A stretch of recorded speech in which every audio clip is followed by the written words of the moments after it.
quero ler uns salmos para nós e é bom se você puder segurar a Bíblia. Claro, muitas pessoas vão indo para o trabalho, as pessoas vão indo para casa ou voltando para casa, estão dirigindo ou estão dentro de um ônibus, não podem. Mas se você estiver em casa ainda e puder segurar a sua Bíblia nas mãos, e aproveito para dizer, nunca perca o hábito de segurar a Bíblia Sagrada nas mãos, o livro de Deus nas mãos.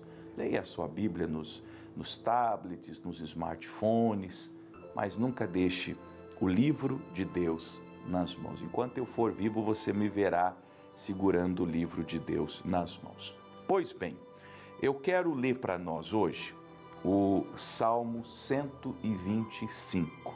Vamos já abrir o Salmo 125, do verso 1 até ao verso 5. Comentário breve, rápido em cada um dos 5 versículos. Esse salmo trata da segurança, da certeza, da confiança, da fé de uma pessoa que serve a Deus, de uma pessoa que está em contato com Deus, que está em comunhão com Deus. Deixa eu lhe perguntar, você está em comunhão com Deus? E antes que você responda mais ou menos assim, não, eu vou na igreja, pastor, eu vou à missa, eu vou ao culto, eu tenho ido até aí na Igreja da Graça, aqui na minha cidade, ou até a da sede, em Curitiba. Não é essa a pergunta que eu fiz. Ir à igreja, todos podem ir, muitos estão na igreja. Mas está escrito também que nem todos que estão em Israel são israelitas.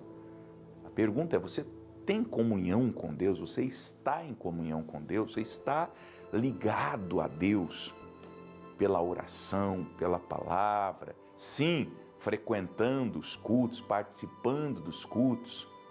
Você tem uma vida de devoção, você jejua, você já se converteu, você já foi batizado nas águas em nome do Pai, do Filho e do Espírito Santo. Você já está congregando numa igreja, trabalhando, servindo aquela igreja com as suas ações ou com as suas contribuições. Por quê? Olha só o que o Salmo 125 nos ensina. Os que confiam no Senhor, os que têm fé em Deus, os que andam pela fé, podemos ler assim, serão como o monte Sião, que não se abala, mas permanece para sempre. O cristão, o filho de Deus, a filha de Deus, a mulher de Deus, estes entes foram chamados para nunca se abalar. Aconteça o que acontecer. E olha que a nossa vida não é fácil. Jesus já nos disse, diferentemente do que pregam os pastores coach, Jesus, que é o nosso Senhor e Salvador, que é o nosso Mestre, que é a verdade, nos diz que no mundo nós teríamos aflições. E temos. Todos nós damos depoimentos e confirmamos as palavras de Jesus por verdadeiras, porque todos nós temos tido aflições. Não é verdade? Em todas as áreas. Saúde, finanças, família, casamento, filhos. A área espiritual muitas vezes é atacada. Quando não sei se você já passou por algo assim, eu já passei. Eu não tenho nenhuma vergonha, nenhum constrangimento de dizer a você que eu já passei provações e tribulações em todas as áreas ao mesmo tempo. Já tive situações de olhar para todas as áreas da minha vida e perceber que eu estava sob um ataque maligno em todas as áreas, de todos os lados. O apóstolo Paulo deu esse depoimento também. Ele disse, combates por fora, temores por dentro. E aí ele prossegue, essa passagem está ali em 2 Coríntios, se eu não me engano, pelo capítulo 10 ou 11. Ele diz, além de tudo me oprime cada dia o cuidado de todas as igrejas. Não fosse pouco ele ter tantos combates exteriores e temores interiores, ele ainda era pastor Ele ainda era um líder, um superintendente responsável por dezenas de igrejas e milhares de pessoas que vinham a ele, que pediam orações, intercessões, orientações, conselhos. E ele, com todos os problemas dele, Paulo ainda tinha que lidar com os problemas das pessoas. Ele não se furtou de dizer, de expor isso. Agora, os que confiam no Senhor, os que têm fé, não se abalam, não se exasperam, não se alteram, não descontam nos outros. Talvez o senhor seja um homem que, quando tem problemas, desconta, despeja sobre sua esposa e seus filhos. Talvez a senhora seja uma mulher que, quando tem os problemas, tem lá os problemas, às vezes com a casa dos seus pais, vem e traz para dentro da sua casa, sobre o seu marido, sobre os seus filhos, e despeja. Por quê? Porque você ainda não confia no Senhor. Porque se você confiar no Senhor, você será como um monte Sião. Você não se abala, você permanece. Não diz que o monte Sião, ou essa pessoa comparada ao monte Sião, não sente os tremores, não sente o impacto dos ataques, mas ela não se abala, ela está ali debaixo daqueles ataques espirituais, ela está ali debaixo daqueles ataques emocionais, ela está ali vivenciando, experimentando todas aquelas coisas, mas ela permanece firme, ela manifesta a fé. É isso que o Salmo está nos ensinando. Por quê? Olha o verso 2 agora. Como estão os montes à roda de Jerusalém, ao redor de Jerusalém, assim o Senhor está em volta do seu povo, desde agora e para sempre. Por que não se abala? Porque, como Jerusalém, e falando assim geograficamente, os montes rodeiam a cidade santa, assim também é Deus ao redor do seu povo. É guarda de Israel que não dorme, não cochila, que está sempre conosco. Ora, vamos ser sinceros aqui, francos no que falamos. Se eu me abalo, é porque eu não creio. Se eu estou desesperado, se eu estou aflito, se eu estou ansioso, se eu estou praguejando como Pedro, porque tem gente que quando fica nervoso começa a praguejar. O Pedro começou a praguejar. Pedro falou até palavrão. Pedro começou a falar palavrão quando ele se sentiu pressionado. Se eu estou assim, é porque ainda a minha fé não é firme no Senhor. Por isso que eu falei mais cedo, não é se eu estou na igreja, se eu frequento a igreja, se eu vou no culto, na missa, no pastor, no padre, não é isso. Porque se a minha fé está em Deus, se a minha confiança está em Deus, eu sei que o Senhor está comigo. Como diz o Salmo 118, versículo 7, o Senhor está comigo entre aqueles que me ajudam. Tenho Deus me ajudando, eu tenho Deus cuidando. Ora, se Deus não estivesse cuidando da minha vida, o que seria de mim, o que seria de você, o que seria de nós? Nós temos que crer que Deus está cuidando de tudo. Ou Ele perdeu sua soberania, ou Ele perdeu o seu poder, ou as palavras de Jesus não fazem mais sentido para nós, quando Ele disse, é-me dado todo o poder no céu, na terra e debaixo da terra. O Senhor Jesus tem todo o poder, então Ele é o soberano, Ele está sob controle de todas as coisas, no controle de todas as coisas. E ponto final. E eu sei que Ele vai me ajudar, eu sei que Ele está comigo, eu sei que Ele me dará o livramento, que Ele operará o socorro, a saída, o escape, ponto final. É isso que me sustenta. O Senhor está, como os montes estão em volta de Jerusalém, assim está o Senhor em volta do seu povo, desde agora e para sempre. Ele não vai mudar de ideia. As palavras dele, a promessa dele, eis que estarei convosco todos os dias, até a consumação dos séculos. Ele não vai mudar de ideia no tocante a isso. Ele falou e está falado, está dito, está escrito. E acabou, para mim acabou.